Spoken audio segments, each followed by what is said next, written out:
Hello mga mi! Welcome na naman sa panibagong araw buhay ko bilang isang full-time mom! Day is Thursday morning. So early morning ako nagigising mga mi. So 5 AM ay gising na ako mga mi. At may body clock na talaga ako mga mi. Kaya naman bumangon ako agad mga mi habang tulog pa yung mga kids. So today ay tatlo lang kami sa bahay. Kahapon kasi ay sinundo si kuya ng kanyang tita para naman pumunta doon sa place nila the day. Nag-early morning grind na talaga ako mga mit para naman mamaya pagkagising na mga kids ay wala na ako masyadong gagawin. Dito mga mi ay prepare ko na yung mga hugas, yung mga bote para naman pagkatapos ko magpunas ng mesa at saing ay wala na masyadong gagawin. So dito nga ay umiinom na ako ng maligamgam na tubig mga mi at yung aking papaya seeds. Yes mga me, umiinom na talaga ako ng papaya seeds. Basta lang may makita ako at may mabili ako. So yung 2 piraso mga me na papaya na hinog ay ilang araw ko rin naman yung mga me, sobrang 2 linggo. Kasi nga half spoon lang yung iniinom ko mga me. Kagaya sabi ko ng mga una ay maganda rin sa ating katawan yung papaya seeds. Marami rin siyang health benefits sa ating katawan, lalo na sa ating digestive system. So, hindi lang tayo sa nakikiuso mga meno. So, matagal ko na din alam yan. Kaso lang natakot ako maglunok ng seeds ng papaya. So, since na marami na rin ako nakikita at napapanood ng mga ganyan, so, tinaray ko na rin talaga at pinush ko na rin talaga. Pero nung since na nanganak ako ay Baby Blaze, ay pinupush ako ni Daddy pala na mag-inom niyan. And then, nung nakaraan din kay Polly. So, hindi talaga ako ayoko talaga. So, ngayon ko lang din na pagtanto na talagang maraming health benefits sa ating katawan.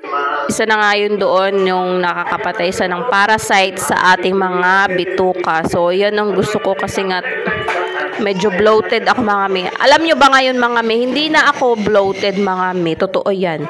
And then, medyo lumiit ng aking tummy bukod sa minsan nagka-calorie deficit ako.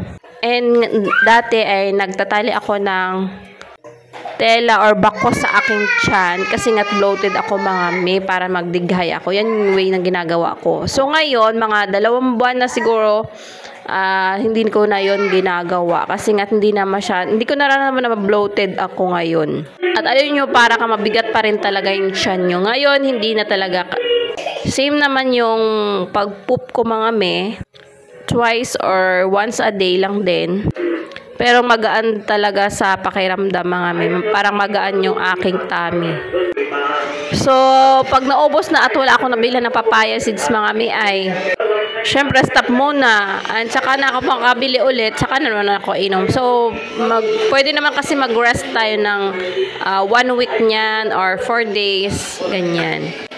So, ako mga mi, hanggat meron ako mga mi, ay iniinom ko siya talaga. Kasi nga, minsan natatagalan din bago ako bumili. Kasi nga, syempre, dito, bihira lang din. Sa mga mall, marami siguro pag hindi ka rin kami masyado bumibili doon. Kasi nga't mahal din naman. Dito lang din sa mga tanim-tanim na mga tao sa paligid ng dadadaanan namin. Kasi mas mura iyon mga mi. And fresh pa. So, balik tayo dito mga mi sa aking niluluto. Ginagawa pala. So, dito mga mi ay nagsasaing na ako mga mi para sa amin, mga bata. 2 takal yung aking sinaing mga mi. Binawasan ko ng 1 takal kasi nga wala rin naman si kuya dito sa bahay. And syempre, lalong maglalas tayo ng kakain mga mi.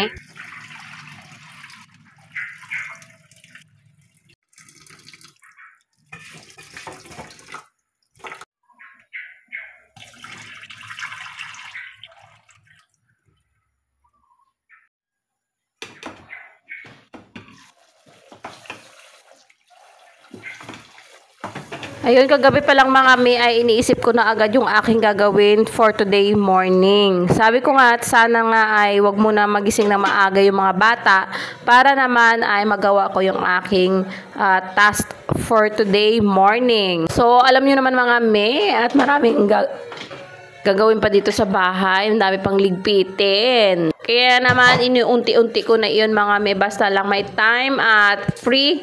Yung mga bata ay hindi nagliligalig at tulog. At pag dito naman si Daday ay minsan nagagawa niyo mga ibang gawain dito, nagliligpitin siya, pero mostly ay minsan wala talaga siya dito sa bahay. Lalo na po ngayon ay malapit na ang kanyang schooling, so marami siyang inaasikaso at madalas ay may pinupuntahan talaga kami.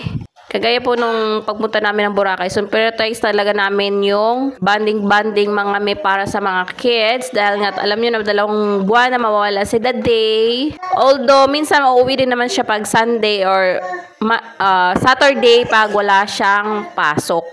So dito mga me, hinugasan ko na mga bote ni Bella, ate at ni baby.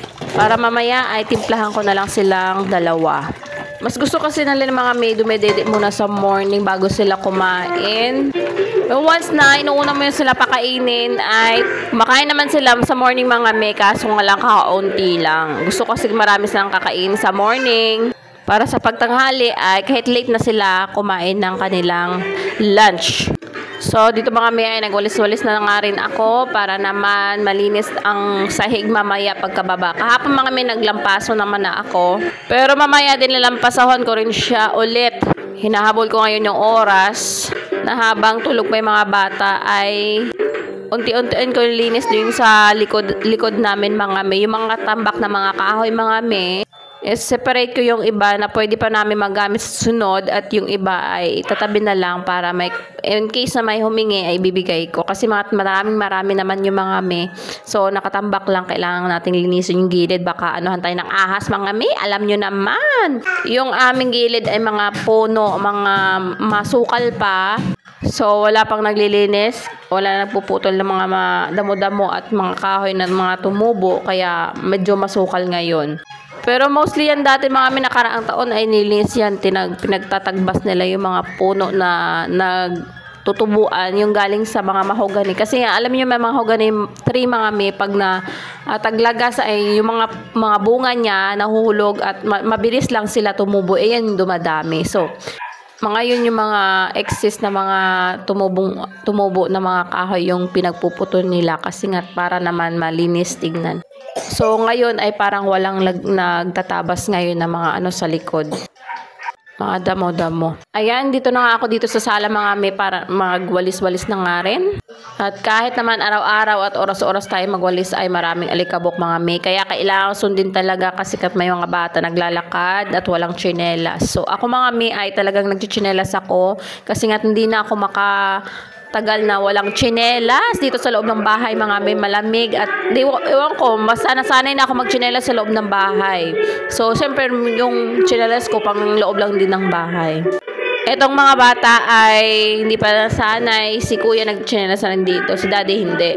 Kaya itong sahig mga may ay kailangan malinis para hindi magdikitan yung mga alikabok sa kanilang mga paa. Oh, nakita nyo naman mga may, ganun pa rin talaga yung aming bahay ngayon. Walang masyadong kung anik-anikan dyan. Puro kalat-kalat lang daw. Everyday maraming kalat. So, ganyan daw talaga mga may, pag maraming bata, may bata sa bahay, makalat talaga. Ilang minuto lang, ilang oras lang naman yan walang kalat mga me. So maya-maya pagaligpit mo mga kalat mga me ay yan na marami na naman mga laruan kung saan-saan, kung ano-ano, ayan. So hayaan ko na lang muna kasi na-stress ako pag iniisip ko mga ginayaan ko mga bata. So pag may time na pwede iligpit, minsan inuutusan ko yan sila magligpit, lalo si Ate Polly. At pag nakakita niya ng galit na ako, ayan, at tinutulungan niya na ako magligpit-ligpit mga me. So, yung mga laruan niya, siya na talaga nagliligpit niyan.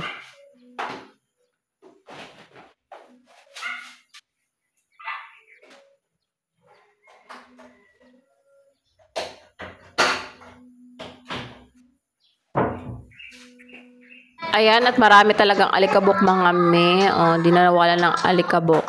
Pero at least nababawasan araw-araw. Ayan, pag sa araw-araw paglinis ay maunti-unti na rin mawawala yan kasi nga kakatapos lang itong gawin. So, bala ko rin mga may maglagay ng grout kasi nga yung iba sa aming tiles ay hindi pa lagyan ng grout mga me. At dito na nga tayo sa labas mga me. Ito yung sinasabi ko mga me, nakatambak sa labas. So ayan na sinigate ko lang yung iba dyan mga me. So kaya ko lang mga me kasi nangat inaabangan ko yung mga bata baka gumising na at madumi ako. So ayan. Kung ano lang makaya ko mga me, nilagay ko lang dyan sa tinama ko lang sa gilid yan. At pinili-pili ko lang yung iba at nilagay yung isa sako yung ibang pwede namin magamit pa. Ayan na. Ganun pa rin mga me. So, yung ay mga nakasako mga me ay mga ibang basura yan. So, pasigaan ko na lang yan kada day. Nagising na ang dalawang kids mga me. Naglamos na ako ng konti at nagbihis ako ng damit kasi basa-basa ng pawis. Na ng milk na with malunggay. And ayan naman si ate.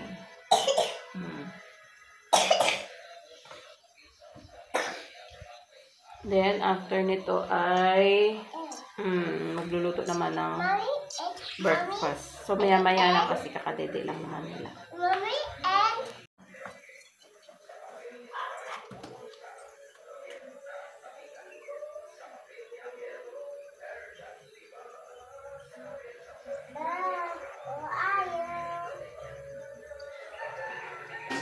And that's it for today, mga me. Thank you for watching. God bless!